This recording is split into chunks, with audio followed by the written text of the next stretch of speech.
अगर कोई कहे कि मर्डर हुआ पर कमरे का दरवाजा अंदर से बंद था, खिड़कियां सील थीं और कोई भी अंदर आता जाता नहीं दिखा, तो क्या आप मानेंगे ये मर्डर है या आत्महत्या?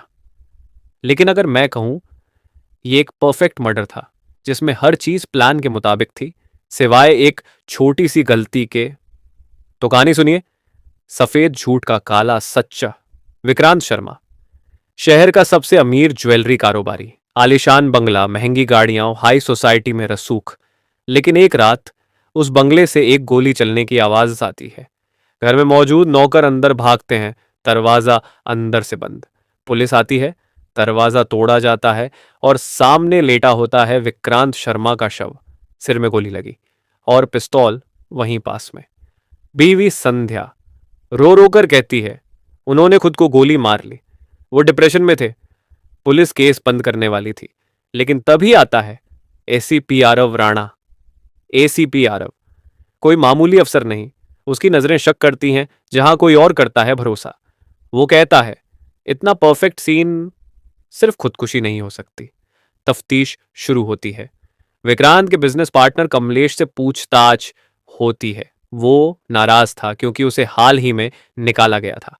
सेक्रेटरी रिया कहती है सर, विक्रांत सर और उनकी बीवी के बीच कई महीनों से कुछ ठीक नहीं था। अब एसीपी के सामने दो शक की सुइयां हैं, कमलेश और संध्या। लेकिन अभी भी एक सवाल जिंदा है, कमरा अंदर से बंद था, कोई आया गया नहीं, तो मर्डर कैसे हुआ? एसीपी को शक होता है जो दिख रहा है शायद सच उससे परे है। वो बंगले का पुराना नक्शा मंगवाता है और एक छुपा हुआ पैसेज सामने आता है। विक्रांत के कमरे से लाइब्रेरी तक एक गुप्त रास्ता।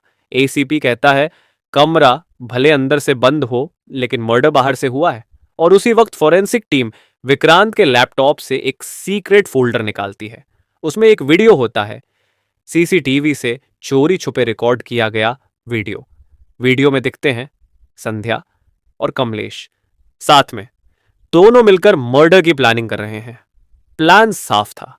कमलेश गुप्त पैसेज से विक्रांत के कमरे में गया, उसे गोली मारी और उसी पैसेज से बाहर निकल गया।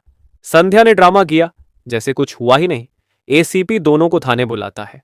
कमरे में सिर्फ एक बल्ब जल रहा है और एसीपी रौबदार आवाज में कहता है तुमने मर्डर किया, प्लान परफेक्ट था, लेकिन हर परफेक्ट मर्डर एक परफेक्ट गलती भी छोड़ता है। फॉरेंसिक ने उस गुप्त पैसेज में तुम्हारे जूतों के निशान पाए हैं कमले और संध्या। तुम्हारी आवाज वीडियो में है, ये रहा सबूत। दोनों के चेहरे पीले पड़ जाते हैं। कमलेश और संध्या दोनों टूट जाते हैं। मंजूरी मिलती है आजीवन कारावास की। विक्रांत का कत्ल अब कानून की किताब में दर्ज हो चुका है। एसीपी आरव अपनी डायरी में एक लाइन लिखता है, सच चाहे जितना भी छुपाया जाए, वो अपने कातिल को घसीट ही लाता है। परफेक्ट मर्डर जैसी कोई चीज नहीं होती, क्योंकि इंसान भले मास्टरमाइंड हो, लेकिन उसकी जिंदगी में कहीं ना कहीं एक गलती सबाराना जरूर होती है और उसी से खुलता है सफेद झूठ का काला सच। अगर आपको ये कहानी पसंद आई हो तो वीडियो को लाइक करें, अपने विचार कमेंट में बताएं और ऐसे ही क्राइम स्टोरीज के लिए चैनल को सब्सक्राइब करना न भूलें।